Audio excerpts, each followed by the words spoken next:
बड़ी गर्मी है, गर्मी बहुत है। हरे कृष्णा। तो आज फोटोकॉपी नहीं है, लेकिन एक एक लाइन गाएंगे। जिन भक्तों के पास मोबाइल में है तो निकाल लीजिएगा। गौरांगेरो दुटी पद, नहीं तो सुन करके पीछे से रिपीट जितना भी हो सके। गौरांगेरो दुटी पद।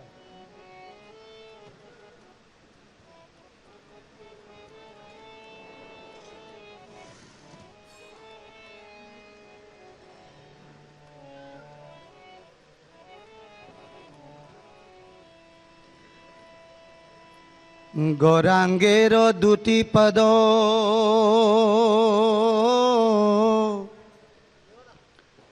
जार धन संपदो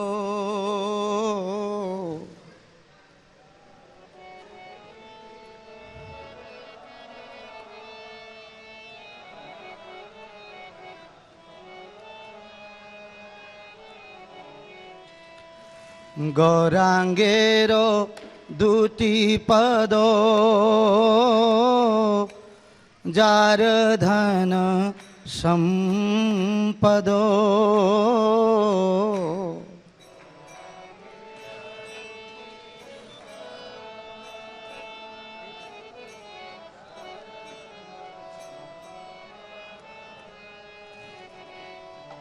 से जाने भक्ति रसो सार, से जाने भक्ति, से जाने भक्ति रसो सार, से जाने भक्ति रसो सार। जो बजा रहे थे उनको आगे भेजो। आप बजा रहे थे ना, बजाओ। जो बजा रहे थे अभी उनको आगे भेजो। आप बजा लो। गौरांगेरो मधुर लीला जारो करने प्रवेशीला। गौरांगेरो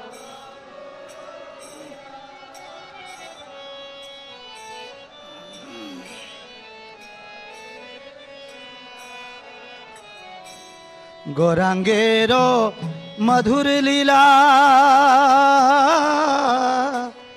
जारो करने प्रवेशीला।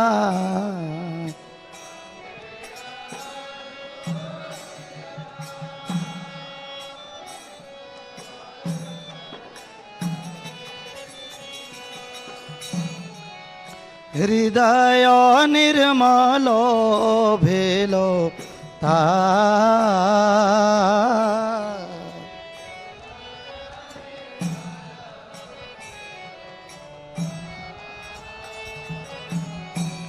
हृदय निर्मलो भेलो तार, हृदय निर्मलो।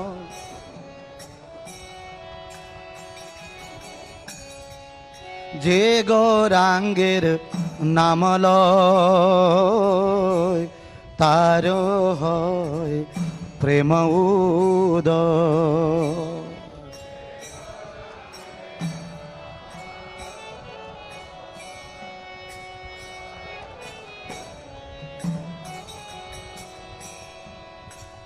जे गौरांगेर नाम लय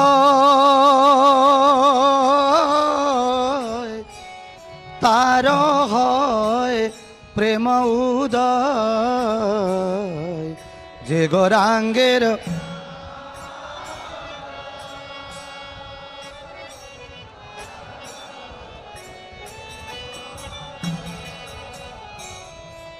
तारे मुई जाए बलिहारी, तारे मुई जाए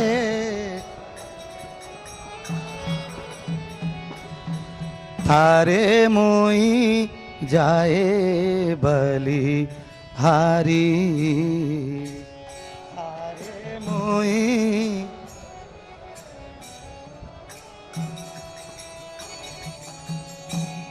गौरांगा गुणेते झूरे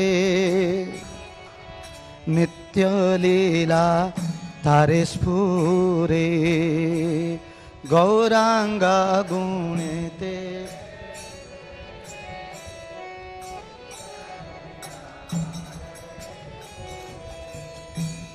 गौरांगा गुणेते झुरे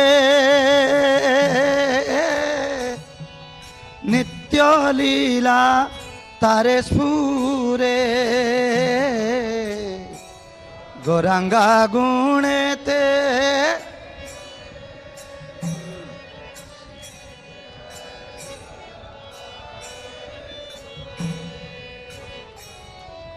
जे जन भक्ति अधिकारी से जन भक्ति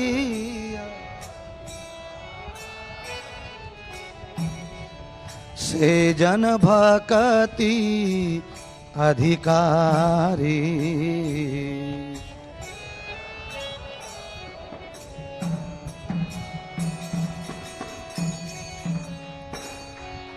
गौरांगेरो संगी गाने नित्य सिद्ध करिमाने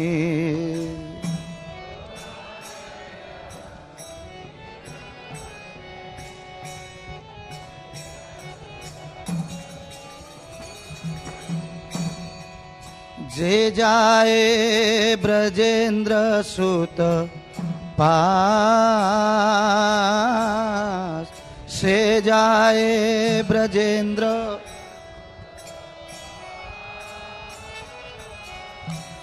से जाए ब्रजेंद्र सुत पास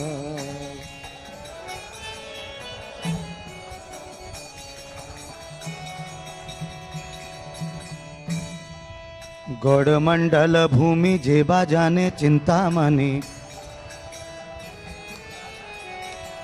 गौड़मंडल भूमि जेबा जाने चिंतामणि तार होय ब्रज भूमि वास तार होय ब्रज भूमि वास गौर प्रेम रसावणे से तरंग जे बासुबे गौर प्रेम रसाणवे से तरंगे जे बाडुबे से राधा माधव अंतरंगो से राधा माधव अंतरंगो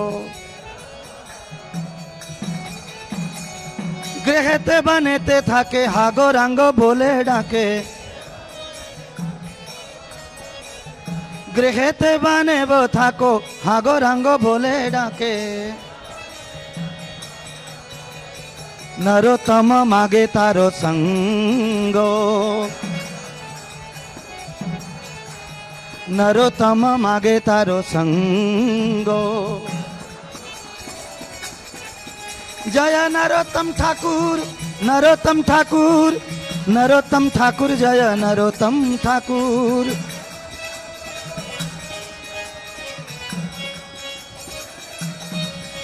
जय वैष्णव ठाकुर आमी तुम्हार कुकुर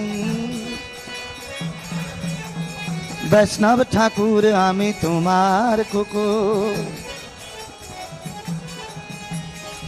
गौरानिताय गौरनिताय गौरानिताय जय गौरानिताय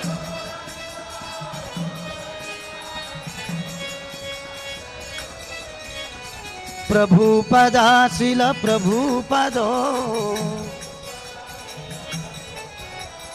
गुरुदेवा जय गुरुदेवो जय वैष्णव ठाकुर वैष्णव ठाकुर वैष्णव ठाकुर जय वैष्णव ठाकुर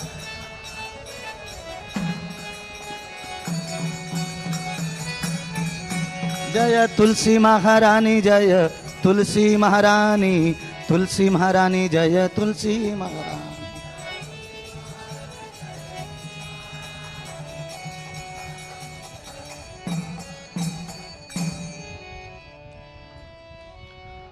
ओम अज्ञानतिमिरान्धस्य ज्ञानाञ्जनशलाकया चक्षुरुन्मिलितं येन तस्मै श्री गुरवे नमः।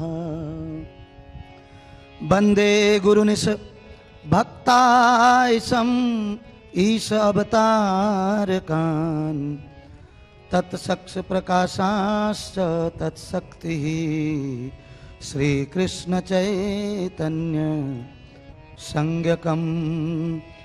वन्दे श्रीकृष्ण चैतन्य नित्यानंद सहोदितो गणोदय पुष्पवन्तो चित्रौ सन्दो तमोनुदो अनर्पित चरित चिरात करुणया अवतीर्णन् कलो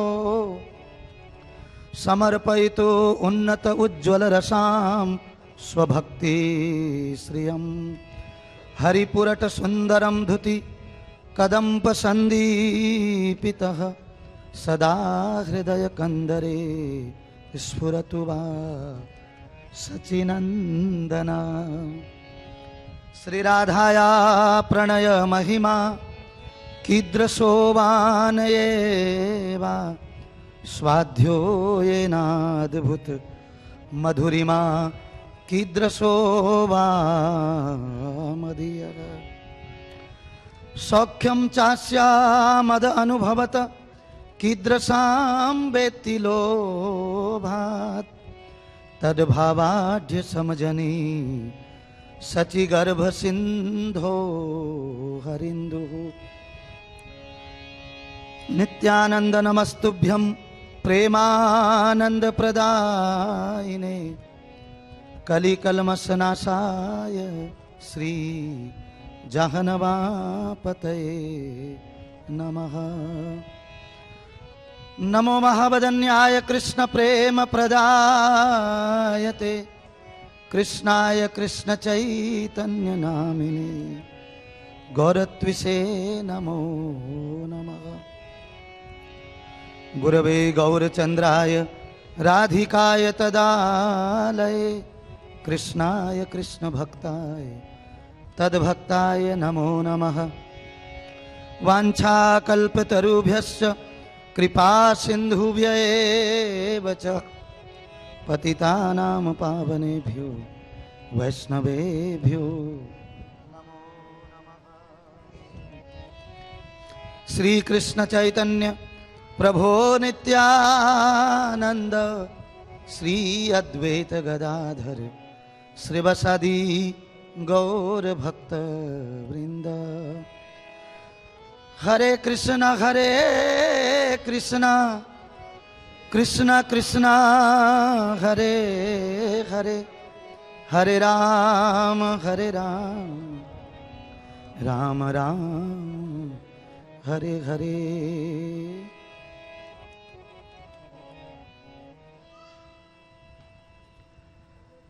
जय जय श्री चैतन्य जय नित्यानंदो जय जय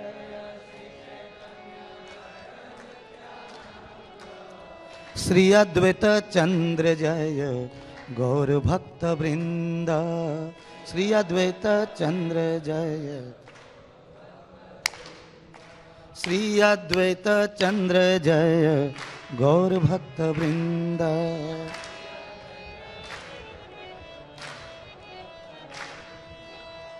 जय जय श्री चैतन्य जय नित्यानंदो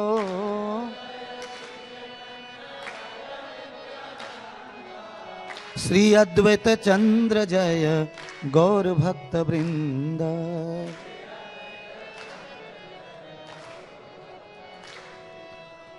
जय जय श्री चैतन्य जय नित्यानंदो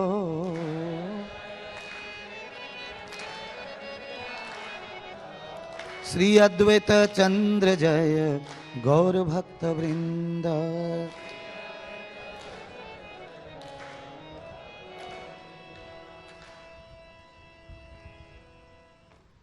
तो श्लोक को पढ़ लेते हैं, उसके बाद जो है इस भजन का भी अर्थ, क्योंकि इससे लिंक्ड है जो भी श्लोक है, तो इसलिए भजन को हमने गाया। आज किसी कारण से इसका फोटोकॉपी नहीं कर पाए, तो शायद कुछ लोगों को समझ में नहीं आया होगा, तो उसके अर्थ के साथ में भजन समझ में आ जाएगा। बंगला भाषा में है, लेकिन बहुत उच्च कोटि के भक्त श्रील नरोत्तम दास ठाकुर जी ने इस भजन की रचना की है, और बहुत गूढ़ भाव, बहुत कॉन्फिडेंशियल नॉलेज इसमें दी है। भक्ति के रस की महिमा, भक्ति के प्रेम की महिमा, कौन व्यक्ति भक्ति के प्रेम को समझ सकता है और कौन व्यक्ति उस प्रेम के रस में डूब सकता है, इसी को बोलते हैं भक्ति के रस के अमृत का सागर, भक्ति रसा अमृत सिंधु, है नहीं?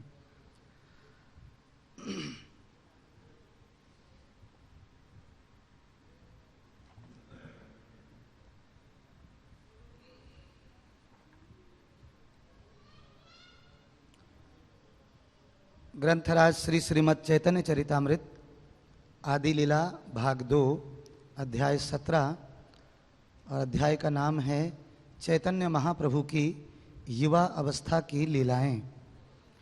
और प्यार नंबर, वैसे तो ये श्लोक नंबर 308, तो इसका हम उच्चारण करेंगे। बाकी इसमें तात्पर्य छोटा सा है, थोड़ा सा और भी जितने, वैसे तो साधु हृदय प्रभु ने कहा था कि पूरे ही इसको समाप्त कर दीजिए, लेकिन काफ़ी हैं, तो जितने भी 7, 8 या 8, 10 श्लोक हम लोग पढ़ सकते हैं।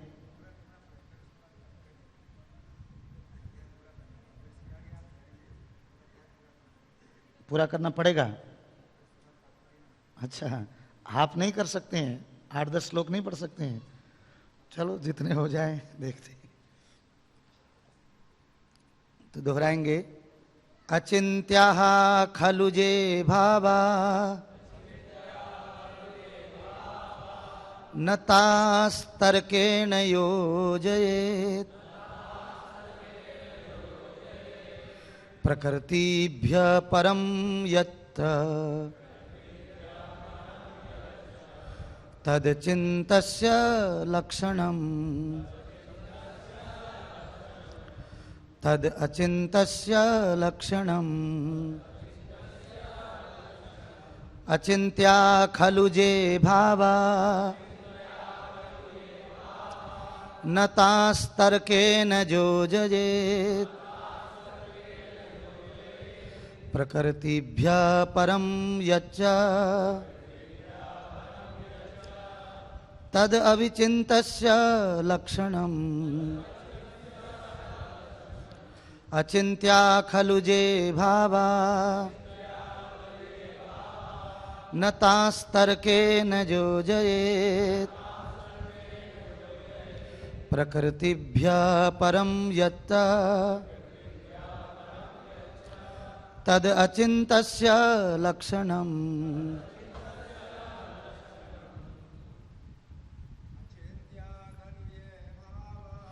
अचिंत्या खलु जे भावा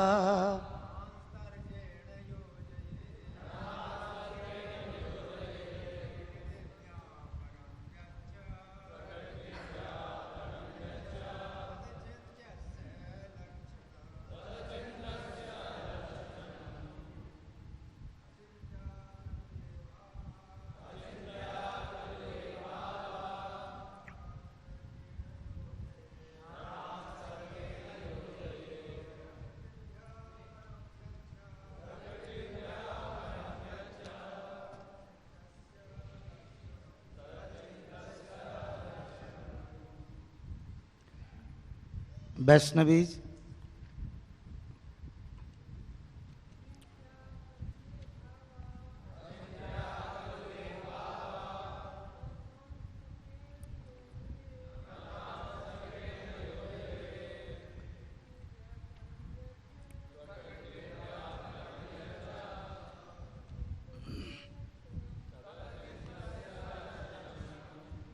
शब्दार्थ है अचिंत्यः अचिंत्य, खलु अवश्य, जे वे, भावः भाव, न नहीं, तान उनको, तर्केण तर्क से, योजयेत कोई समझ सके, प्रकृतिभ्यः भौतिक प्रकृति को, परम परम दिव्य, यत वह जो, च और, तत् वह, अचिंतस्य अचिंत्य का, लक्षणम लक्षण।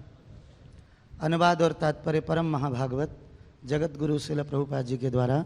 श्रील प्रभुपाद की। अनुवाद इस प्रकार से है, मेरे पीछे दोहराएंगे। भौतिक प्रकृति से परे कोई भी दिव्य बात अचिंत कहलाती है, जबकि सारे तर्क संसारी होते हैं।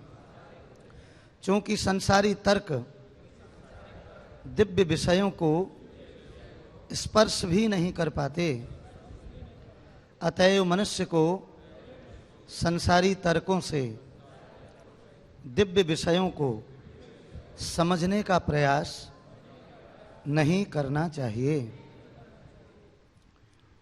छोटा सा तात्पर्य है, यह श्लोक महाभारत भीष्म पर्व 5:22 से लिया गया है और शिलरूप गोस्वामी कृत भक्ति रसामत सिंधु 2:5-93 में भी आया है। तो क्योंकि मैं इसके ऊपर विशेष ध्यान नहीं दिया ज़्यादा, तो और उन्हें बोला भी था कि इतने से इतने तक तो इसलिए मैंने सोचा बहुत पढ़ना है, इसको आगे आगे कंप्लीट करना है, तो इसलिए इसी पर पूरा फोकस न करके मैं आगे भी पढ़ूंगा। No problem. कितने तक? 311 तक भी? अच्छा, ठीक है। तो यहाँ पर बहुत ही गुह्य बात बता रखी है, बहुत ही गूढ़ बात है ये, कि संसारी तर्क से तर्के बहुदूर, भगवान बहुत दूर हैं। ये जो संसार के जितने तर्क वितर्क डिबेट्स चलती हैं, उनमें पहले तो न तो भगवान की बात वो करते हैं, और करते भी हैं तो केवल अपने मनोकाल्पिक और मनोगणंत। अब जानन्ति मां मूढ़ा मानुषिम तनुमाश्रितम परम भाव अजानंतो मम भूत महेश्वरम। मूढ़ लोग जो हैं, उसमें प्रभुपाद तात्पर्य में लिख रहे हैं गधे जैसे लोग, मूर्ख लोग, मतलब आस मेंटेलिटी पीपुल। गधा क्यों कहा गया है? क्योंकि गधा उसको कहते हैं जो इतना बढ़िया, बोलते तुम नंबर 1 के खोते हो, गधे हो। वो गधा का मतलब क्या है? क्योंकि पार्क के किनारे फ्री ऑफ कॉस्ट बहुत बढ़िया हरी वाली पनीर जैसी घास पड़ी है, उसके लिए पनीर ही है। हरी हरी घास कलयुग में मिल जाए तो पनीर है वो जानवरों के लिए। तो पड़ी है हरी घास, ऐसा नहीं हुआ कि कलयुग आ गया तो घास खत्म हो गई।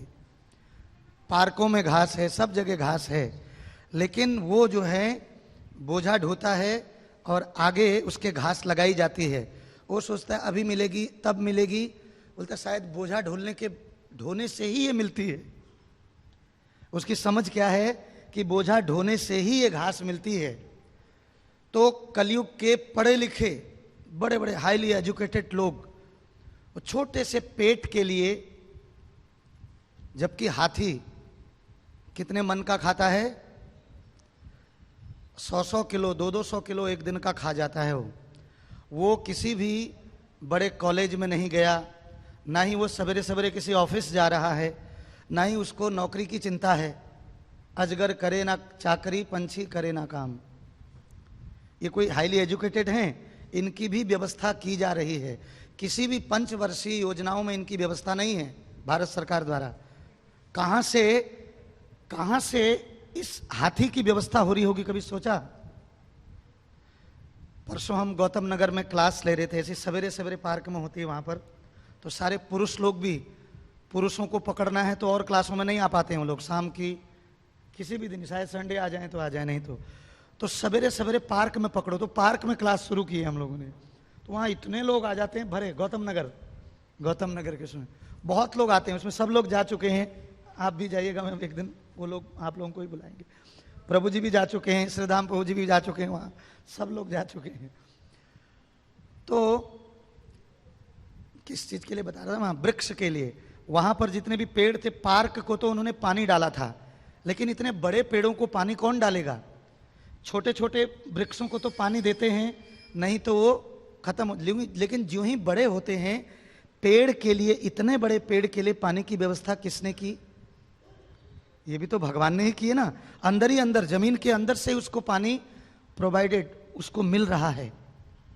अद्भुत व्यवस्था है, बिना कोई नौकरी करने नहीं जा रहा है, कुछ भी नहीं। जब इतना ज्यादा मात्रा में खाने पीने वाले लोगों के लिए भी व्यवस्था हो रही है बिना कमाई के, ये हम 2 रोटी 3 रोटी खाने वालों के लिए, जितना भगवान से दूर जाओगे उतना ज्यादा संघर्ष। प्रकृति क्रियमाणानि गुणे कर्माणि सर्वशः अहंकारम विमूढ़ात्मा। क्या अहंकार? करता, मैं करता हूं, मैं AA किया हूं, मैं PhD किया हूं, इसीलिए मैं 16 घंटे काम करूंगा और फिर जाके 2 टोस्ट जो है टेबल में बैठ के खाऊंगा सागौन की लकड़ी में, फिर वो अपने आप को बड़ा मानेगा। 2 रोटी, देखिए 2 रोटी खाने के लिए 16 घंटे काम। तो क्या ये बुद्धिमानी का बात है? पहले बोलिए आप ही, लॉजिकली भी बोलिए, क्या इसको बुद्धिमान कहेंगे कि 2 रोटी खाने के लिए 3 रोटी में पेट भर जाता है? 16 घंटे काम। पहले लोग 4 घंटे काम करते थे। सतयुग में तो ऐसा था, अनाज नीचे गिरता था फिर अनाज हो जाता था। हल जोतने की जरूरत ही नहीं पड़ती थी, समय पर बारिश होती थी, क्योंकि सारे के सारे लोग परमहंस हुआ करते थे, सब भक्तिमय, सब भगवान के शुद्ध भक्त। तो इसीलिए सारी प्रकृति उनके लिए व्यवस्था अपने आप जो है कर देती थी। तो धीरे धीरे ह्रास हुआ गुणों का। त्रेता युग आया, कलयुग, द्वापर युग आया, कलयुग में तो ह्रास ही ह्रास है। इसीलिए बता रखा है, वही चीज 8 घंटे हुई, अब 12 घंटे हो गई। एक आप देखिए वॉचमैन को भी, वो एक व्यक्ति उनको 24, 12, 22 घंटे की सेवा दे रहे हो और रात भर सोए रहते हैं खूब बढ़िया से एकदम झपकियां।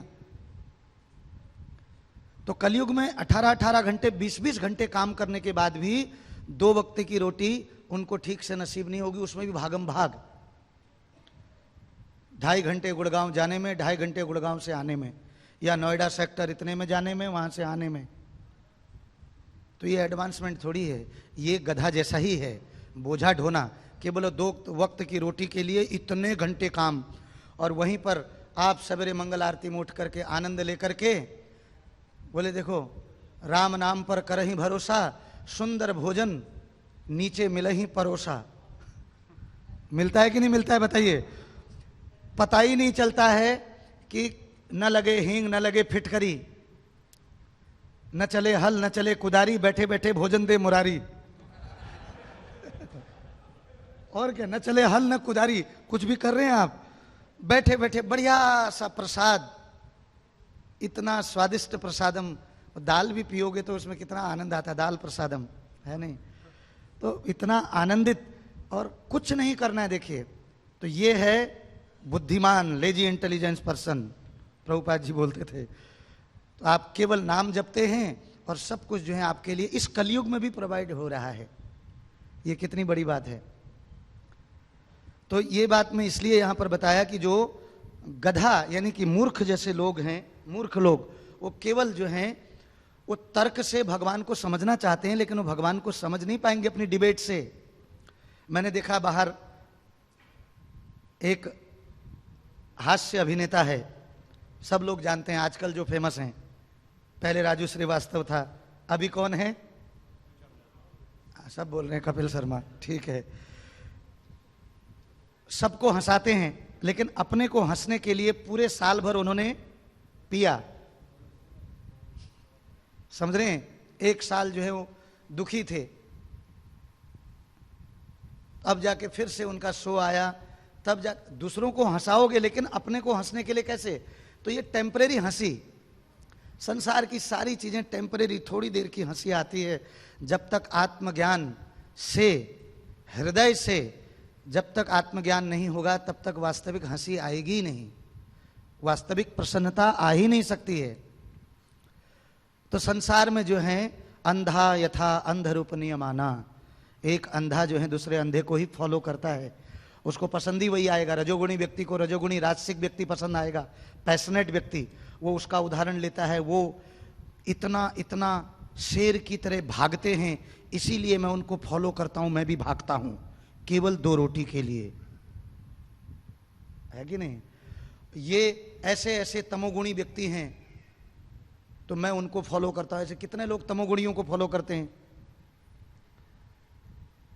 कुछ लोग ऐसे सात्विक लोगों को फॉलो करते हैं, लेकिन भगवान और उनके भक्तों को फॉलो करने वाले वो तो जो हैं बुद्धिमान लोग हैं। यज्ञ संकीर्तन प्राय है यजंती ही सुमेधसः, वो सुमेधसः, वो बुद्धिमान वर्ग के लोग, वो बहुनाम जन्मनाम अंत्य वाले लोग होंगे, वो जैसे आप सब जो भगवान को पाने के लिए, कितना बड़ा लक्ष्य है बताओ, कितनी बड़ी नौकरी। अभी हम लोग, कोई व्यक्ति एग्जाम में है, कोई 5%, कोई 2%, भगवान को पाने के लिए प्रयास कर रहे हैं ना, भगवान का दर्शन करने का अभ्यास कर रहे हैं कि डेली दर्शन कर पाएं। एक अभ्यास चल रहा है, कभी होता है कभी नहीं होता है, किसी का डेली होता है तो कोई कुछ में कोई कुछ। तो ये जो है भगवान को पाने के प्रयास के लिए परमानेंट सॉल्यूशन, परमानेंट नौकरी मिल जाएगी भगवान को भजन करने से। फिर सीधे गोलोक वृंदावन में बैक टू गॉड हेड, जब वापस भगवान धाम जाएंगे तो फिर से नौकरी की जरूरत नहीं रहेगी। चिंतामणि प्रकर्ष कल्पद्रुमाद, तो चिंतामणि वहां जो है भगवान का धाम जो है वो कैसा है, चिंतन करने मात्र से सारी चीजें वहां पर, सारी इच्छाएं हमारी पूरी हो जाती हैं, केवल चिंतन करने मात्र से। इस संसार में ऐसी सिद्धि किसी को है कि आपने चिंतन किया और बढ़िया सा एक घड़े का 1 गिलास पानी आ गया ठंडा ठंडा हाथ में, चांदी के गिलास में, वहां आपने चिंतन किया, आपको आप वहां जो है सबसे बेस्ट, बढ़िया से बढ़िया जो है पारसमणि के गिलास में जो है आपको, उससे भी बना हुआ गिलास हो सकता है, तो उसमें अगर वो सोच लिया कि पारसमणि के गिलास में 1 गिलास पानी आ जाए तो वो भी आ जाएगा सामने तुरंत, बिना कुछ प्रयास किए। ऐसा भगवान का धाम। उस धाम में जाने के लिए ये जितने भी प्रयास हमारे हैं, ये परमानेंट प्रयास। यहां भी सुख है केवल कनेक्टेड होने से। जैसे कोई नटबोल्ट अगर ढीला भी गाड़ी से जुड़ा होता है तो अपने गंतव्य तक पहुंच जाता है वो। तो हम लोग ढीले जैसे तैसे भी इस संस्था से जुड़े हैं, थोड़ा सा नाम लेते हैं, कभी भक्तों के मुख से सुनते हैं, दर्शन करने आते हैं, जैसे तैसे भी, और जो रोज आ रहे हैं उनके बारे में तो कहना ही क्या है, उनके सौभाग्य का। तो ये बहुत उत्तम बात है और सबसे सुख की बात है कि हमें कितनी तसल्ली है कि बाद का भी आनंद और अभी भी आनंद ही आनंद है, और जो मिलता है वो भी बोलता है बहुत आनंद आनंद मिलता है। प्रभु जी आप लोगों से मिलके बड़ा खुशी होती है, देखते ही अच्छा लगता है, अच्छा फील होता है, गुडनेस फील होती है, प्रभु याद आते हैं। आपके तिलक को देख करके आप कितनों को भगवान की याद दिलाते हो। ओ हरे कृष्णा वाले जा रहे हैं, उनके मुख से हरे कृष्णा उच्चारण हो रहा है। केवल तिलक से जो है आपको बेनिफिट मिल रहा है, आपने लगाया है उसको भी बेनिफिट मिल रहा है और आपके खाते में भी बहुत कुछ जमा होते जा रहा है। कितना लाभ है पहले बताइए इस भक्ति में। तो लेकिन भगवान को कोई तर्क से समझना चाहेगा, संसार के तर्क से, डिबेटों से या संसार के एग्जाम्पलों से वो समझ में आने वाले नहीं हैं। क्योंकि संसारी तर्क जो दिव्य विषय हैं, ट्रांसीडेंटल जो विषय हैं, दिव्य, जिसके लिए दिव्य शब्द है, ऐसे विषयों को छू भी नहीं पाते हैं, स्पर्श भी नहीं कर पाते हैं। एक साधारण छोटा सा उदाहरण है, जब कोई शुद्ध व्यक्ति होता है, उदाहरण के लिए हम लोग देखते हैं, हम लोग गुरु महाराज जी के पास जाते हैं, आदमी कभी कभी लिख के भी ले जाता है, वैसे भी सोचता है मैं ये कहूंगा वो कहूंगा, वहां पर जाते ही जो है वो सब, वो फिर वो बात में भी आधी बात बोल पाता है। मतलब क्योंकि शुद्धता जो है ऐसी है, ऐसा नहीं कि डर, वो शुद्धता ऐसी है, उसमें ही क्या हो जाता है, सारी बातें, आधे उत्तर तो देखने से ही मिल जाते हैं। अभी बोला भी नहीं है कि नहीं, तो हमारे चीजें उनको छू भी नहीं पाते, स्पर्श मतलब। तो दिव्य जो भगवान का पवित्र नाम, भगवान के दर्शन, भगवान की कथा, भगवान की लीलाएं, इनको स्पर्श करने के लिए आपके हृदय में भक्ति होनी चाहिए। और भक्ति तब होएगी जब आप किसी भक्त के संपर्क में आएंगे और उस भक्त की सेवा करके, उनके मुख से श्रवण करके और फिर उस सेवा में लग करके और सभी जीवों के प्रति नमे द्वेष्यो अस्ति नमे प्रियः नमाम कर्माणि लिम्पन्ति नमे कर्म फले स्पृहा, तब जाकर के।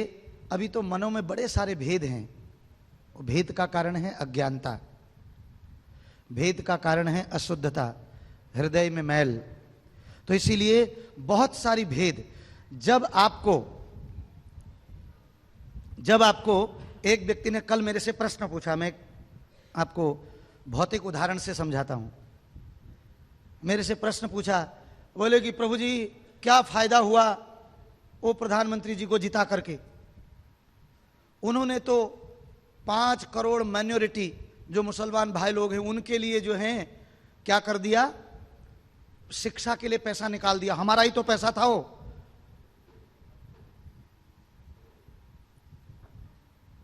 समझ नहीं पाएंगे, दूरदृष्टा चीज को आदमी समझ नहीं पाता है कभी भी। तो जो राजा है वो भगवान का प्रतिनिधि है, मैंने उनको समझाया, राजा है भगवान का प्रतिनिधि। भगवान का प्रतिनिधि भेद नहीं करता है, ये मुसलमान है, ये हिंदू है, ये तो शास्त्रों में कहीं है ही नहीं। और दूरदृष्टा व्यक्ति क्या करेगा, जिन्हें ये शिक्षा दी जाती है, जब आप मदरसों में ये शिक्षा देखेंगे कि हिंदू काफिर हैं, ये हमारे घोर विरोधी हैं, इस प्रकार की शिक्षाएं होती हैं। हमें केवल अपनी संख्या बढ़ानी है और उन्हें भारत का न तो इतिहास, न भूगोल, न और चीज कुछ पढ़ाया नहीं जाता है। तो बुद्धिमान व्यक्ति क्या करता है, उन लोगों को भी, क्योंकि तभी तो इंसान जब वो पढ़ेंगे, उन निचले स्तर से ऊपर निकलेंगे, वो भी सब स्कूल में जाएंगे, पढ़ेंगे, तो क्या होगा, फिर कोई भी आतंकवादी नहीं बनेगा। जब पढ़ेंगे तो उनके भी मन में आएगा कि भाई हमें भी जनसंख्या में भी क्या करना है, रोक लगा। तो उनको साक्षर बनाने के लिए, क्योंकि जब तक व्यक्ति लिटरेट नहीं होगा थोड़ा, क्योंकि अनपढ़ होना भी एक जो है क्या है, श्राप है। तो हमें हमारे इतिहास का भी हमें ज्ञान होना चाहिए। तो उन्हें केवल एक चीज का ज्ञान दिया जाता है, लेकिन बुद्धिमान व्यक्ति क्या करता है, उन्हें भी साक्षर करके जब उनके अंदर बुद्धि आएगी तो वो भी क्या करेंगे, वो भी फिर उस कानून को मानेंगे कि हमें ज्यादा जनसंख्या नहीं बढ़ानी है। और दूसरा, वो भी पढ़ेंगे ये देश भी हमारा है, तब जाकर के इस लेवल में आकर के फिर वो भगवान की बात को भी समझ सकते हैं। तो राजा का कर्तव्य, वो चींटी को भी हेल्प करते हैं, चींटी को भी नहीं मारते हैं। तो जब दूर का विजन होता है उसको इस प्रकार से नीचे से ऊपर लाया जाता है। तब बुलाओ, उन्हीं तो निंदा कर रहे थे, वो खूब निंदा, ऐसा क्यों किया उनको। मैंने कहा उनके लिए ही करो, तो तभी इंसान के ऊपर फिर विश्वास आता है, तभी भावना बढ़ती है। तो सब नहीं समझ पाएंगे उस चीज को। तो हृदय में जब तक भक्ति नहीं होगी, जब तक किसी साधु वैष्णव की सेवा नहीं की होगी, उनके लिए हमारे अंदर विश्वास नहीं होगा, श्रद्धा नहीं होगी, ठीक है कि नहीं, तब तक भगवान को आप छू भी नहीं सकते हो। दिव्य विषयों को, भगवान की लीलाओं को तो समझ में ही नहीं आएगी, ऊपर ही ऊपर। इसलिए लोग तर्क करते हैं, ऐसा क्यों, वैसा क्यों, ये इसने क्यों किया, और उसमें भी फिर अपने तर्क उसमें डालते हैं। नहीं नहीं, ऐसा शास्त्र, ये भी शास्त्र भी तो किसने ऐसे ने लिखे। तो सब का सब जो है तर्क से भगवान बहुत दूर हैं। अतएव मनुष्य को संसारी तर्कों से दिव्य विषयों को समझने का प्रयास नहीं करना चाहिए। उनको किसी शुद्ध भक्त के माध्यम से, विशेषकर प्रभुपाद जी ने अपनी किताबों को ऑलरेडी दे दिया है। जब हम प्रभुपाद जी की बुक्स पढ़ते हैं तो हम डायरेक्ट शुद्ध भक्त का संग करते हैं। वो जो तर्क प्रभुपाद जी ने दिए हैं, वो जो एग्जाम्पल दिए हैं सारे आध्यात्मिक, और हमको समझने के लिए, हमारे भौतिक विषयों से उठाने के लिए, कितने सुंदर प्रभुपाद जी की किताबें। मैं बीच में एक मठ की किताबें ऐसे ही कुछ किताबें मैंने देखी, मैंने कहा देखूं, इतनी हिंदी कठिन थी उसमें, वो मेरे पल्ले ही नहीं पड़ी, जबकि मैं हिंदी अच्छे से समझता हूं, बढ़िया से, शुरू से ही हिंदी में ही हो रहा है, वो मेरे पल्ले ही नहीं पड़ी। तो मैंने कहा औरों के क्या पल्ले पड़ेगी वो। प्रभुपाद जी की किया है डॉक्टर इन ने प्रभुपाद जी के किताबों को काफी, जो बॉम्बे में जिन्होंने हिंदी किया इंग्लिश से, लेकिन वो हिंदी भी इतनी सरल है पूछो मत। क्यों? उनको प्रभुपाद बहुत सरल हैं और भक्ति का वाहन भी सरलता है। बड़े बड़े शब्द ऊंचे बोल देने से भक्ति समझ में नहीं आती है। प्रभुपाद जी ने इतना नीचे स्तर में आकर के उसको इतनी सरलता से हमारे माइंड में घुस जाएगा, वो प्रेमा भक्ति भी, वो गोपियों की वाली बात भी हमें इतनी अच्छे से समझ में आ जाएगी। वो इतने बढ़िया से अंग्रेजी में समझा रखी है। और वो अंग्रेजी में प्रभुपाद जी की इंग्लिश को पढ़ के हम लोग इंग्लिश, किसी को ट्यूशन पढ़ने की जरूरत नहीं अलग से, थोड़ा बहुत ग्रामर के लिए पढ़ लें। प्रभुपाद जी की हिंदी की किताब रखें, अंग्रेजी की किताब रखें और पढ़ें उसको, आप इतनी जल्दी अंग्रेजी सीख जाएंगे। ये मेरा मैं उदाहरण हूं इसके लिए। बहुत कि मेरे को कुछ भी नहीं, क्योंकि हमने उतनी पढ़ाई की ही नहीं है, बचपन से ही भक्त बन गए थे। कुछ भी कर सकते हैं भगवान, अगर सही से आप भक्ति में जुड़ेंगे तो आपको कुछ भी। हमने गाड़ी सीखने का मन हुआ एक दफे, मैं भागवत क्लास से बोल रहा हूं, अपने लिए बोलना नहीं चाहिए, लेकिन कुछ बातें ऐसी हैं। तो जो हमारे संग ड्राइवर चलता था, मैं उसको देखता था क्या कर रहा है वो।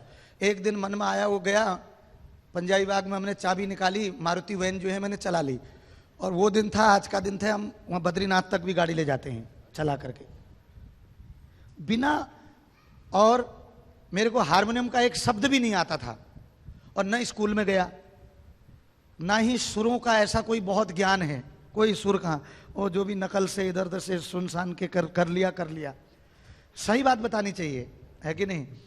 और मैंने प्रभुपाद जी के हारमोनियम को छुआ था राधा दामोदर मंदिर में, आज से 32 साल पहले। वहां पड़ी होती थी वो हारमोनियम, अब वो ऊपर आ गई है कृष्ण बलराम मंदिर में, उनके जो भी वो हैं, पहले वहां पड़ी रहती थी। मैंने ऐसे ही प्रभुपाद जी से प्रार्थना करी कि प्रभुपाद मैं आपकी धुन से शुरू करूं, हरे कृष्णा हरे कृष्ण। वो दिन है, आज का दिन है, हारमोनियम भी देख देख करके सब ऐसे ही आ गई है। मैं अपनी बात बता रहा हूं, कोई सीखता है तो वो बहुत अच्छी बात है, ऐसा नहीं है। हमें भगवान के लिए सीख करके और अच्छे से गाएं, वेरी गुड। लेकिन ये सारी चीजें ऐसे भी आ सकती है, लेकिन हमारा मन हो कि मुझे ये करना है। और छोटे मंदिरों में सीखने का बड़ा अच्छा अवसर होता है। मैंने देखा, जैसे कभी भी छोटे छोटे मंदिरों में चले जाते ना, पता चला हर दिन हम ही क्लास दे रहे हैं, तो हर दिन हम ही गा रहे हैं, कोई मृदंग वाला नहीं, खुद ही पीट रहे हैं, थपाक थपाक जैसा भी है वो ऐसे ही आ जाता है, मृदंग भी आ जाता है, करताल भी ऐसे ही देख दाख करके जैसे तैसे सीख लेते हैं। तो ये भक्ति जो है, भक्ति से। और जब हम लोग पहाड़ों को जाता था, मैं शुरू में कंटर, आप जानते हैं कनिस्तर, जिसमें तेल रखा जाता है 15 किलो वाला, वो कनिस्तर बजाते थे हम लोग, और बस में जाते थे, मुरमुरा प्रसाद ले जाता था मैं। आज गाड़ी में भी जाते हैं और हारमोनियम और माइक भी ले जाते हैं। भगवान सारी व्यवस्था देते हैं वहां से कर, लेकिन जरूरी है सब, हर चीज देखना। तो लेकिन भक्ति इतनी दिव्य है, वो बहुत कुछ भी आपको दे सकती है। भगवान अपने को देने को तैयार है, और चीजों की क्या मायने रखती है। भगवान अपने को देने के लिए तैयार बैठे हुए हैं। तो इसलिए यहां पर ये जो मेरी जितनी समझ है, मैं उस बात से बता रहा हूं। अचिंत का मतलब ही है जो हमारी चिंतन शक्ति से परे हैं भगवान। इसलिए सुखदेव गोस्वामी, नहीं सूत गोस्वामी जी भागवत का नैमिषारण्य में जब चर्चा कर रहे थे, तो 88,000 ऋषि मुनियों को बोलते हैं, मैंने सुखदेव गोस्वामी जी के मुख से सुना है, लेकिन मेरी जितनी समझ थी, मेरी जितनी उड़ान है, तुलना देते हैं भगवान की आकाश से। आकाश कितना ऊंचा है, उसकी कोई सीमा नहीं है, असीम है। लेकिन एक पंछी उसमें उतना ही उड़ता है जिसकी उस पंछी की शक्ति है। तो मेरी भी जितनी शक्ति है, मैं उतना ही भगवान के बारे में बता पा रहा हूं या बता रहा हूं, उतना ही बताऊंगा।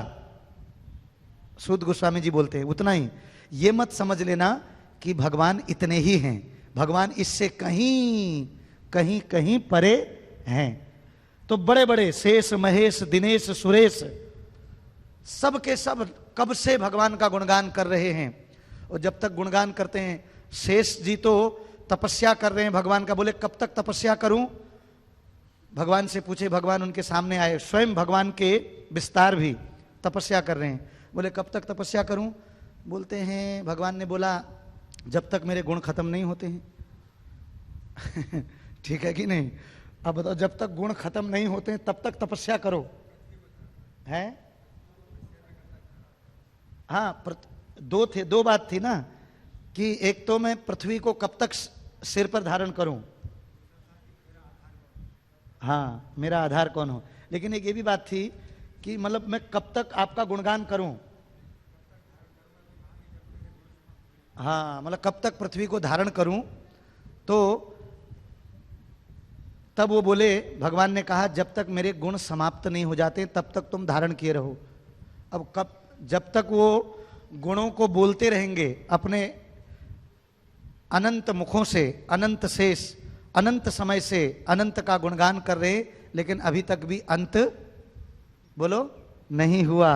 क्योंकि जब तक वो लीलाओं को बोलेंगे तब तक अनंत लीलाएं और हो जाएंगी, क्योंकि भगवान का अंत है ही नहीं। तो इसलिए भगवान को पाना है तो भक्तों की सेवा करनी, भक्तों के माध्यम से भगवान बहुत जल्दी प्रसन्न हो जाते हैं। गुरु के माध्यम से, परंपरा के माध्यम से भगवान इतनी जल्दी, ऐसे कठिन भगवान, वो सरल भी हैं कठिन भी हैं। जो तर्क से वो बहुत कठिन हैं, और सरल कैसे हैं, तस्या अहम सुलभम हे पार्थ, हे पार्थ मैं अपने भक्तों के लिए बहुत ही सुलभ हूं और सरल हूं, आसानी से पाया जाता हूं, आसानी से मेरे भक्त मुझे क्या कर लेते हैं, खरीद लेते हैं। तो ये भगवान का जो है वो है। तो आगे 11 तक प्रभु जी ने बोला है, तो 11 तक हम लोग बोलते हैं। अद्भुत चैतन्य लीलाय जहार विश्वास, से ही जन जाय चैतन्य पद पास। जिस व्यक्ति की चैतन्य महाप्रभु की अद्भुत लीलाओं में दृढ़ निष्ठा है, वही उनके चरण कमलों तक पहुंच पाता है। तो इसके लिए मैं भजन का अर्थ पढ़ूंगा आपको। अब ये भजन में सारा इसी का भावार्थ बता रखा है। गौरांगिर दुटी पद जार धन संपद, से जाने भक्ति रस सार, गौरांगिर मधुर लीला जार करने प्रवेशिला, हृदय निर्मल भेलोतार। मतलब गौरांग महाप्रभु जी के श्री चरण युगल ही दुटी पद, जिसकी धन संपत्ति है, जिसने चैतन्य महाप्रभु के चरण कमलों की शरण ले ली है, चरण कमलों का ही जो चिंतन करता है, जिसने चरण कमलों का आश्रय ले लिया है, जिसने उनको ही धन संपत्ति मान लिया है, वही व्यक्ति भक्ति के रस के सार को जानता है। राधा कृष्ण की सेवा और राधा कृष्ण के दिव्य प्रेम, रागानुगा भक्ति को पाना बहुत कठिन है। उसके लिए जब आप गोपांगनाओं का, ब्रजवासियों के जो भक्ति का वर्णन सुनेंगे तो आप बिल्कुल वो हो जाएंगे कि मैं तो भक्ति का पात्र ही नहीं हूं, मेरे को कैसे भगवान मिलेंगे।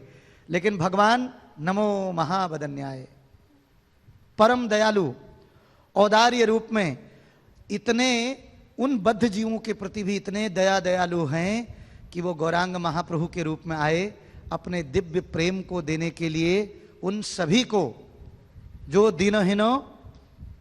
जो दीनहीन थे, दीनहीन मतलब जो भक्ति में गरीब हैं, जिनकी रुचि भी नहीं है, मति भी नहीं है, बिल्कुल भी गाय तक खा रहे हैं, उन लोगों को भी चैतन्य महाप्रभु की कृपा से, चैतन्य महाप्रभु के जो सेनापति भक्त हैं प्रभुपाद जी की कृपा से, आज वो लोग भी गुरु बन गए। उन लोगों के भी कितने कितने शिष्य हैं, क्योंकि प्रभुपाद जी बिल्कुल चिंतामणि की तरह, उनका स्पर्श करने मात्र से, प्रभुपाद जी को देखने मात्र से भी लोग भक्त बने। त्रिविक्रम स्वामी महाराज जी हैं, त्रिविक्रम स्वामी महाराज जी आजकल बहुत कम आ रहे हैं भारत में, पहले आते थे। वो उनका फेवरेट भजन, ये पुण्य करीबो तबे राधा रानी खुशी हबे, उसको गाते थे खूब त्रिविक्रम महाराज। वो बोलते थे मैंने जीवन में कभी किसी को प्रणाम नहीं किया, आज तक किसी को, माता पिता को भी नहीं, टीचर को भी नहीं, न मेरा मन होता था। लेकिन एक दिन मैंने ये स्वामी जी को देखा उतरते हुए गेरुए वस्त्रों में हवाई जहाज से, और मैं दूसरे में जा रहा था, तो मेरा मन किया इनको, मैं उनको देखते रहा जब तक वो उतर गए, पास में आए, और मेरा मन किया इस व्यक्ति को मैं साष्टांग दंडवत करूं, और मैंने दंडवत किया और आज तक दंडवत कर ही रहा हूं बोलते हैं। तब से लेकर फिर पूरा ही दंडवत हो गया, बस संन्यास तक ले लिया ऐसे व्यक्ति ने। ये त्रिविक्रम स्वामी महाराज जी की बात। तो प्रभुपाद जी ऐसे स्पर्श मणि हैं जिनका स्पर्श, उन प्रभुपाद जी की किताब कोई उसको मिल जाए, एक किताब, वो फिर दूसरी जगह का नहीं होगा, वो फिर प्रभुपाद का हो गया। वो आज नहीं चाहे 10 साल बाद पढ़े। प्रभुपाद उसके घर पहुंच गए। कृष्ण तुम्हारे हृदय गोविंद विश्राम, जिसके घर प्रभुपाद चले गए फोटो रूप में भी, तो उसका उद्धार हो गया। ये ऐसे जगत गुरु हैं प्रभुपाद जी। तो वही व्यक्ति भक्ति के रस के सार को जानता है जो चैतन्य महाप्रभु के चरणों को ही धन संपत्ति मानता है। श्री गौरांग महाप्रभु की मधुर लीला जिसके कानों में प्रवेश कर जाती है, उसी का हृदय निर्मल हो जाता है।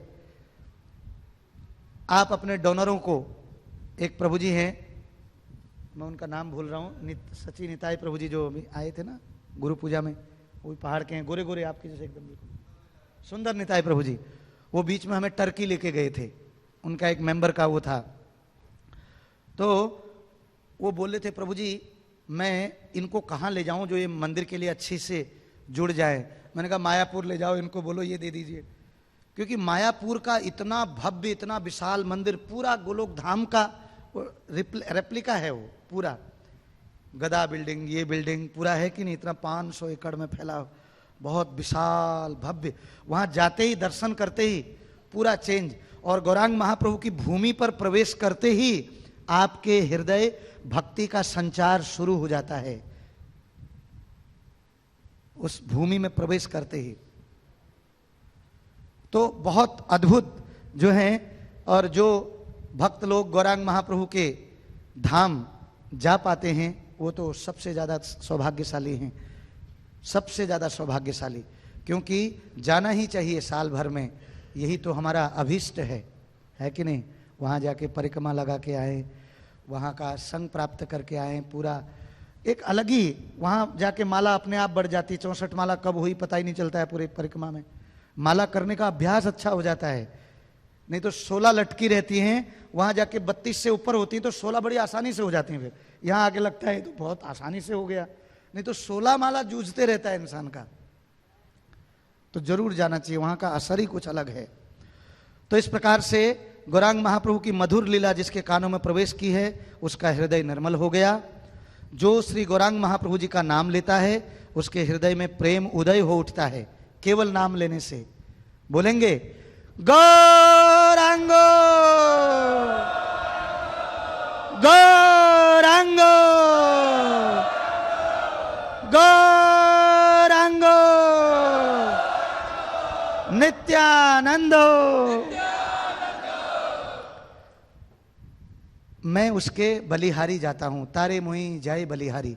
ऐसे व्यक्ति के मैं बलि जाता हूं, बोलते हैं मैं बलिहारी जाऊंगा, क्योंकि वही असली में जो है धनी व्यक्ति है, बाकी सब कंगाल, सब कुछ यहीं रह जाएगा A to Z। जो श्री गौरांग महाप्रभु जी के गुणों से द्रवित हो उठता है उसी के अंतःकरण में भगवान की नित्य लीला का स्फुरित हो उठता है। जो गौरांग महाप्रभु के गुणों को सुनते ही पता चला, भजन सुनते ही पूरा रोंगटे खड़े हो जा रहे हैं, तो निश्चित ही वो एडवांसमेंट है। गौरांग महाप्रभु की लीला सुनते ही झुरे बदन, झुरे एकदम, है कि नहीं, गला रुधता है, तो यही एडवांसनेस है, यही भक्ति में आगे बढ़ने का वो है। तो गौरांग महाप्रभु जी के संगी गणों को जो नित्य मानता है वे ब्रजेंद्र नंदन श्री कृष्ण के पास पहुंच जाता है सीधे, केवल इतना समझ जाने मात्र से कि ये गौरांगेर संगी गणे नित्य सिद्ध करी माने, वो नित्य सिद्ध हैं, तो भगवान वो मतलब भगवान धाम जाने का पात्र बन जाता है इतने मात्र से। ये बात समझ में आ जाए, बहुत बड़ी बात है। श्री गौड़ मंडल भूमि जेबा जाने चिंतामणि, जो चैतन्य महाप्रभु की गौड़ मंडल भूमि को चिंतामणि समझ जाता है कि ये चिंतामणि है। तार होय ब्रज भूमि वास, ऐसे व्यक्ति का वृंदावन में वास हो जाता है, उसको आसानी से वृंदावन प्राप्त हो जाता है, आसानी से ब्रज भक्ति, वृंदावन की प्रेमा भक्ति, रागानुगा भक्ति उसके हृदय में स्फुरित होने लगती है, प्रेम आने लगता है। कितना अच्छा है। और गौर प्रेम रस सागर की तरंगों में जो डूबता है वह राधा माधव जी का अंतरंग हो जाता है। डूबता है का मतलब जो मायापुर जाके, नवदीप धाम जाके, या यहां पर भी संकीर्तन में नाचता है जो व्यक्ति, जो उसमें डूबता है, जो यहां पर डूबते हैं, वे सब क्या हो जाते हैं? उनको राधा माधव जी का, राधा पार्सार्थी जी का वो अंतरंग हो जाता है। चाहे कोई घर में रहे, वन में रहे, नरोत्तम दास ठाकुर जी कहते हैं यदि वो हा गौरांगा कहकर उच्च स्वर से पुकारता है, गौरांगा, पता चला थोड़ा सा कुछ पत्थर भी लगा, गौरांगा गौरांगा गौरांगा गौरांगा गौरांगा गौरांगा, ये आदत डालनी चाहिए। कृष्णा, ये आदत होनी चाहिए ऐसी, ऐसे नहीं कि सिट उफ, लोग सिट बोलते हैं, ये आदत होती है उनकी। तो नरोत्तम दास ठाकुर जी कहते हैं कि यदि वह हा गौरांगा कहकर उच्च स्वर से पुकारता है तो मैं ऐसे भक्त का संग पाना चाहता हूं, वो चाहे सफेद में हो, पीले में हो, लाल में हो, डंडे में हो, ना हो, ऐसा जिसके पास भाव है, मैं उसका जो है ऐसे भक्त का संग पाना चाहता हूं मैं। तो 11वां जो प्यार है, प्रसंगे कहिलो यही सिद्धांतेर सार, इहा जेन सुने शुद्ध भक्ति है तार। अर्थ है इस आख्यान में मैंने भक्ति के सार को बतलाया है, जो कोई भी इसे सुनता है उसमें भगवान की शुद्ध भक्ति विकसित हो जाती है। इसको सुनने मात्र से भी ये सब उसके हृदय में भी भक्ति का संचार हो जाता है और विकसित हो जाती है, उसकी भक्ति बढ़ जाती है। ठीक है, तो बहुत बहुत धन्यवाद। यहीं पर मैं विराम देता हूं। किसी का 311 तक बोल दिया है मैंने, वही वाला बोला प्रभु जी, प्रसंगे प्रसंगे कहिलो यही सिद्धांतेरो सार। अच्छा ठीक है, लिखित तो ग्रंथेर यदि करी अनुवाद, तबे से ग्रंथेर अर्थ पाई वे आस्वाद। यदि मैं पहले से लिखी बातों को पुनरावृत्ति करूं तो इस शास्त्र के प्रयोजन का आस्वादन कर सकूं। ठीक है, तो यहीं पर विराम देता हूं। किसी का कोई प्रश्न है? ठीक है, नहीं तो प्रभु जी कुछ बोलना चाहेंगे? नहीं आ रही प्रभु जी।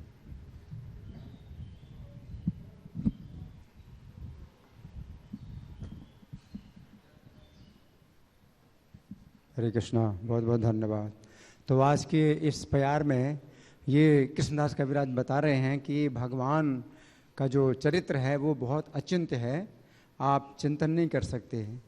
तो प्यार संख्या 303 में वो कहते हैं कि स्वयं भगवान गोपी भाव धारण करके अब नंद महाराज के पुत्र को हे मेरे प्राणनाथ, हे मेरे प्रिय पति कहकर संबोधित करते हैं। तो भगवान का जो चैतन्य का जो आंतरिक कारण है उनके अवतार का, वो ये है कि वो गोपी भाव या राधा भाव का आस्वादन करना चाहते थे। तो ये अचिंत्य है, आप सोच नहीं सकते हैं। तो बता रहे हैं अचिंत्य है। प्यार संख्या 304 में ये कृष्ण है, फिर भी इन्होंने गोपी भाव धारण किया। ऐसा क्यों है? यही तो भगवान का अचिंत्य चरित्र है, जिसे समझ पाना अत्यंत कठिन है। तात्पर्य प्रभु लिखते हैं, कृष्ण द्वारा गोपियों की भूमिका स्वीकार किया जाना किसी भी सांसारिक गणना की दृष्टि से निश्चित ही विरोधाभास है, किंतु महाप्रभु अपने अचिंत्य चरित्र के कारण गोपियों की तरह कर्म कर सकते हैं और साक्षात कृष्ण होते हुए भी कृष्ण विरह का अनुभव करते हैं। तो ये अचिंत्य है। आपसे कहा जाए अपने विरह का अनुभव करो आप करेंगे? नहीं कर सकते, असंभव है। तो कोई व्यक्ति जो है तर्क से अगर ऐसी बात बोले कि भगवान जो है स्वयं भगवान है, तो परम पुरुष हैं, वो सबसे बड़े भोक्ता हैं, तो वो तो भोगते हैं, प्रकृति को भोगते हैं। और प्रकृति का जो है जो कार्य भोग गया है, गोपियाँ प्रकृति हैं, तो उनका जो भाव है वो परम पुरुष भगवान से बिल्कुल विरोध है, बिल्कुल उल्टा है कि भगवान भोगने वाले हैं और जो प्रकृति है वो भोग गया है। तो राधा के भाव का वो कैसे आस्वादन कर सकते हैं? वो नहीं जान सकते। गोपियों के भाव को कृष्ण नहीं जान सकते हैं, क्योंकि ये पुरुष हैं और ये प्रकृति हैं। तो बिल्कुल दिन रात का अंतर है। लेकिन भगवान अगर जानना चाहें तो जान सकते हैं, क्योंकि उनकी अचिंत्य शक्ति है। तो ये भगवान की अचिंत्य शक्ति है, ये जो है भौतिक प्रकृति से परे है भगवान, इसलिए वो अचिंत्य है। तो भौतिक प्रकृति में ये चीज़ें संभव नहीं है, तो ये बता रहे हैं। धन्यवाद। हरे कृष्णा प्रभु जी, अभी आप लेक्चर में बता रहे थे कि रोंगटे खड़े हो जाए तो समझना चाहिए भक्ति का एडवांसमेंट है और भी आनंद आए। तो कल वाले श्लोक में भागवतम में लिखा हुआ है 5:3-11, कल के अनुवाद में मुझे याद आ गया, इसमें लिखा हुआ है कि हे ईश्वर, समस्त विचारवान मुनि तथा साधु पुरुष निरंतर आपके दिव्य गुणों का गान करते रहते हैं। इन मुनियों ने अपनी ज्ञान अग्नि से अपार मल राशि को पहले ही दग्ध कर दिया है और इस संसार से अपने वैराग्य को सुदृढ़ किया है। इस प्रकार वे आपके गुणों को ग्रहण कर आत्मतुष्ट है, तो भी जिन्हें आपके गुणों के गान में परम आनंद आता है, उनके लिए भी आपका दर्शन दुर्लभ है। इसको थोड़ा सा सही से थोड़ा बताएंगे तो अच्छा।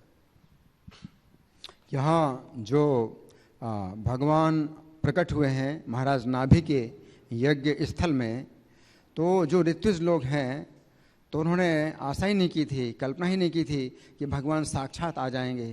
क्योंकि यज्ञों में वैसे भगवान कहते हैं कि कोई यज्ञों के द्वारा मेरा दर्शन नहीं कर सकता, ना हम वेदेर न तपसा न दाने न चिज्या, तपस्या दान, तो जो भी उत्सव होते हैं, यज्ञ के उत्सव होते हैं, तो पूरी दुनिया आती है यज्ञ के उत्सव देखने के लिए। भगवान नहीं आते हैं। तपस्या के द्वारा, दान के द्वारा, यज्ञ के द्वारा मेरे दर्शन नहीं हो सकते हैं। लेकिन इस यज्ञ में भगवान आ गए, साक्षात आ गए। तो वो कहते हैं कि कई लोग हैं जो भगवान के गुणों का आनंद लेते हैं, है ना, और उसका बहुत आस्वादन करते हैं। और आज ये चर्चा कर रहे थे दीन नायक प्रभु कि इस गुणों में भी जो है इतना आस्वादन होता है कि आपको भगवान के दर्शन का पूरा लाभ और भगवान की संगति का पूरा लाभ प्राप्त होता है। लेकिन तो भी भगवान के दर्शन तो होते नहीं। लेकिन यहाँ पर वो कह रहे हैं कि हम लोग तो आपके गुणों में कभी इतने डूबे भी नहीं, हम तो आपके गुणों को इतना जानते भी नहीं, लेकिन आपकी कितनी दया है कि आप हमें दर्शन दे रहे हैं। तो जो भगवान का गुणगान करते हैं तो वो भी भगवान के दर्शन नहीं पाते और वो इसी में ही संतुष्ट रहते हैं, परम आनंद का लाभ प्राप्त करते हैं। लेकिन हमारे ऊपर आपकी कितनी कृपा है कि हम तो इन्हीं कर्मों में, कर्मकांड में हम जो है रचे पचे, और आपने हमें कैसे दर्शन दिया। तो आपकी कृपा अचिंत्य है। तो यहाँ भी वही अचिंत्य है, भगवान की कृपा अचिंत्य है। अगर वो जो है दर्शन दें कहीं तो उनकी इच्छा है, कोई उनको रोक नहीं सकता। भगवान थोड़ी बंधे हैं। तो यहाँ पर ये बात है। हरे कृष्ण। एक मिनट कहने का मतलब है जो इस उसमें लगे हुए प्रोसेस में दर्शन तो उनको होगा ही, पर हमने कुछ नहीं किया फिर भी आपने हमको दर्शन दिया। ये विशेष गुणगान कर रहे भगवान का। हम लोग तो डेली दर्शन कर रहे हैं, नहीं कर रहे हैं। तुम्ही साक्षात ब्रजेंद्र नंदन, तुम्ही मूर्ति नहीं। मैं सच बता रहा हूँ, ऐसा लगता ही नहीं कि हमने भगवान का दर्शन किया ही नहीं। मेरे कभी ऐसे विचार में आया ही नहीं कि हमने भगवान के दर्शन नहीं किए हैं। हम तो डेली दर्शन कर रहे हैं। अब कोई बोले नहीं असली वाले, तो यही असली हैं।